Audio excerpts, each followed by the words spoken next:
इस वक्त मैं किन्नर अखाड़ा में हूँ और कई अखाड़ों में मैं गई हूँ, लेकिन यहाँ पर किन्नर अखाड़े में बहुत भीड़ है। पहले ये भीड़ देख लीजिए और लोगों के अंदर बहुत उत्सुकता है जानने की और आशीर्वाद लेने की। मेरे साथ कुछ साध्वी मौजूद हैं जो कि किन्नर अखाड़े से ही जुड़ी हुई हैं। आप पहले उनको देख लीजिए। प्रणाम आप सब लोगों को। नमस्कार, प्रणाम। जय श्री महाकाल। जय श्री महाकाल। प्रणाम। कैसे हैं आप लोग? एकदम मस्त है। महाकुंभ में आए हुए हैं और बहुत आनंद ले रहे हैं और भक्तों के लिए आनंद बांट रहे हैं। और ठंड कैसी है? ठंड तो एकदम मस्त है, प्रभु की कृपा है। और मैं आगे बढ़ूं, लेकिन छोटे से महंत जो हैं मैं उनको दिखा देती हूँ। ये महंत हैं, 12 साल के हैं। क्या नाम है आपका? शाहू। हाँ, और कौन सी क्लास में पढ़ते हो? 5वीं में। आप तो छोटे से ही महंत बन गए। हाँ, और महंत कब बने? कई साल हो गए? 6 साल। 6 साल हो गए। तो वैदिक पूजा पाठ ये सब करते हैं? हाँ, अभी उसको सिखाए गए वैदिक पूजा पाठ सब, उसको आगे बढ़ाना है धार्मिक में। अच्छा, तो मैं आपसे जानना चाहूँगी आप साध्वी कब बनी?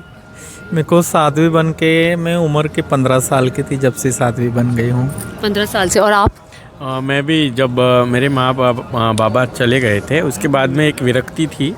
आज उनको 15 साल हो गए और मैं 15 साल से बनी हूँ।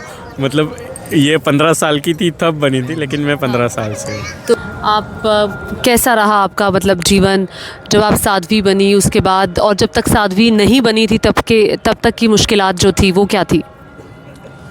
देखो, बचपन से जब फील हुआ कि मैं किन्नर हूँ, जब से ये अत्याचार का तो मारे रही हुई, घर पे से प्रताड़ित की गई, जो अपन बोलते रिश्तेदारों से ये दूरी बन गई, जो दोस्त लोग नहीं रहे पास में, तो एक किन्नर का जीवन कैसा है, संघर्षमय ही रहा है। लेकिन जब से धार्मिक से जुड़ो ना तो सबसे समान भाव लगने लग गया है। परमात्मा में मन रहता है तो दुख की कुछ चिंता नहीं है। दुख तो कहाँ चले गया है समझ में ही नहीं आता। तो हर एक की अपनी संघर्ष की कहानी है। आपकी क्या कहानी है? जय श्री महाकाल। बस कुछ नहीं है, यही है जो सब बचपन में किन्नरों को से क्या होता है, कितना दुख होता है, किन्नरों को कितना ये करना पड़ता है। सबसे संघर्ष करते करते करते करते यहाँ तक आ गए। अभी आगे भी संघर्ष करेंगे और लड़ेंगे, सनातन धर्म का झंडा आगे बढ़ाएंगे। जय श्री राम। अखाड़े से कब जुड़ी? अखाड़े से तो मुझे 5 साल हो गए, मैं अखाड़े से जुड़ी हूँ। तो किन्नर अखाड़ा माई कैसे उत्थान के लिए काम कर रहा है किन्नरों के? देखो, एक आपने देखा किन्नरों को कई बधाई पे देखे होंगे, कई ट्रेन मांगते हुए देखे होंगे, कई तुम सिग्नल मांगते हुए देखे होंगे। किन्नरों का एक अस्तित्व नहीं था। जब आचार्य जी डॉक्टर लक्ष्मी नारायण त्रिपाठी जी ने जब एक किन्नरों का अस्तित्व लाना चाहा तो 2016 में उज्जैन में हमने ये अखाड़ा स्थापित किया किन्नरों के लिए। किन्नरों की पूजा पाठ लोग जाने, किन्नरों से आपसी मेल बढ़े। किन्नर क्या है, समाज में किन्नरों को कोई पहचानता नहीं था। किन्नर को अपना अस्तित्व बनाने में और किन्नरों को समाज में जगह देने के लिए हमारे आचार्य जी लक्ष्मी जी ने बहुत सहयोग किया है और उनके इससे ही अखाड़ा स्थापित हुआ है। 13 अखाड़े साधुओं के हैं, 14वां अखाड़ा किन्नरों का है। अब मैं ये देख रही थी, मेरा कई अखाड़ों में जाना हुआ, लेकिन इस अखाड़े के लिए जो लोगों का प्यार है, मोहब्बत है, वो बिल्कुल जुदा है। यहाँ पर लोगों की बहुत भीड़ है। जो लोगों का ये प्यार है यहाँ आने के लिए, आशीर्वाद लेने के लिए, इस पर आप क्या टेक रखती हैं? देखो, किन्नर कलयुग में भूमि देवता है, उपदेवता में आते हैं। और प्रभु रामचंद्र ने किन्नरों को वरदान दिया है कि तुम जो बोलो वो होगा। जो सच्चे मन से यहाँ आ रहा है उसको हम दुआ ही दे रहे हैं। और ये चैनल से माध्यम से जो भी हमको देख रहा है, आज प्रयागराज गंगा मैया के गोद में से हम सबके लिए प्रार्थना कर रहे हैं कि सबको कुंभ का लाभ मिले, सबको बहुत ढेर सारी खुशियाँ मिले। माई, आपकी संघर्ष की क्या कहानी है? वैसे देखा जाए तो संघर्ष की कहानी नहीं कह सकते इसे। हर एक किन्नर के जीवन में ये संघर्ष होता है और सभी किन्नर के जीवन में बचपन से ही संघर्ष आता रहा है। आपको कब एहसास हुआ कि उस बदलाव का? वैसे तो हार्मोनल इनबैलेंसिंग आपने सुना ही होगा कि हार्मोनल इनबैलेंसिंग में बच्चों को 7 साल से आगे पता चलने लगता है कि उसको अट्रैक्शन स्त्री का है या पुरुष का, और 13 साल के बाद उसका हार्मोनल इनबैलेंस पूरी तरह से प्री मैच्योर्ड हो जाता है कि उसे पता चलने लगता है। वही संघर्ष सभी किन्नरों को करना पड़ता है कि थोड़ा लेडी के जैसा, लेडी बॉय के जैसा उनका बिहेवियर हो जाता है। फिर दुनिया से, घर से, समाज से हम लोगों को थोड़ा सा अलग बिहेवियर और अलग तरह से देखा जाता है। लेकिन जैसे दृष्टि होती है वैसी सृष्टि होती है। तो हम लोग धीरे धीरे अपने आप को संभालते हुए, सहारा लेते हुए आगे तक बढ़ते हैं। और अभी हमारे आचार्य महामंडलेश्वर जी की कृपा से हम लोग तो खुद का जो अस्तित्व है हिंदू सनातन धर्म में, वो भी दिखा पा रहे हैं।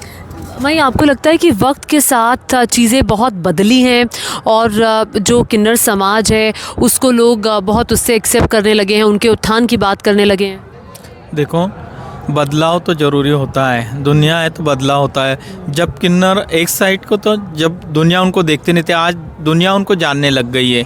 और एक ऐसा हो गया कि अब समानता की भावना बढ़ गई है। अभी माँ बाप भी किन्नरों से प्यार करने लग गए, सब बातें चेंज होने लग गई है और किन्नरों का जो वजूद है अब दुनिया जानने लग गई है। बिल्कुल सही कह रही हैं। और कुंभ में स्नान करके कैसा लगा? देखो, कुंभ में स्नान करके तो हमारी पीढ़ियाँ सुधर गई हैं, हमारे पिछले जन्म के पुण्य हैं जो हमको इस शाही स्नान का मौका मिला है। देखो, अच्छे अच्छे लोग तरसते हैं, लेकिन किन्नरों को मान सम्मान के साथ, आखड़ों के साथ जो मान मिला है, तो हम ऊपर वाले के भी ये है, और जो आप सबका प्यार मिला है तो आप सबके भी हम आभारी हैं। भाई, बहुत बहुत शुक्रिया मुझसे बात करने के लिए, बहुत बहुत शुक्रिया। धन्यवाद, धन्यवाद दीदी। जय श्री महाकाल, सदा खुश रहो, खुश रहो। Thank you. माई, कैसी हैं आप? मैं ठीक हूँ। कैसा लग रहा है कुंभ में आके? बहुत सुंदर। जय श्री महाकाल। कहाँ से हैं? मैं गुरु गोरक्षनाथ की नगरी से, गोरखपुर से। गोरखपुर से हैं। कैसा रहा जीवन? कब साध्वी बनी?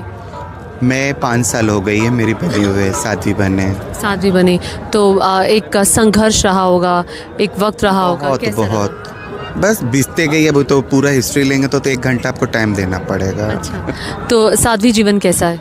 साध्वी जीवन अच्छी है। जो जीवन हमारी बीत गई है उससे भी धन्यवाद कहूँगी। समाज के तिरस्कार नहीं रहती तो आज हम यहाँ भी नहीं पहुँचते। और यहाँ अब वही समाज आपसे आशीर्वाद लेने आ रहा है। वही तो कह रही हैं, आज वो ना तिरस्कार करते, माँ बाप से के इज़्ज़त के नाते माँ बाप ने भी समाज को देख के मजबूर होके वो ठुकराया गया हम हैं, लेकिन आज वही समाज हमको प्यार दे रहा है। हम उस समाज को दिल से आशीर्वाद भी दे रही हैं। ठीक है, लोगों की बहुत भीड़ है। मैं बाकी अखाड़ों में भी गई और यहाँ इतनी भीड़ है जिसका कोई मतलब मैं शब्दों में बयान नहीं कर सकती। भीड़ है इसलिए कि जैसे कि शास्त्र कहता अर्धनारीश्वर का स्वरूप, मंगलामुखी, उपदेवता, तो सभी जितनी पूरे प्राचीन से ही, क्यों रामलला को, राम जी को भी किन्नर ने रामपाल ने झूला के उनकी आशीर्वाद दिया गया। तो ये हमारा भगवान के टाइम से राम जी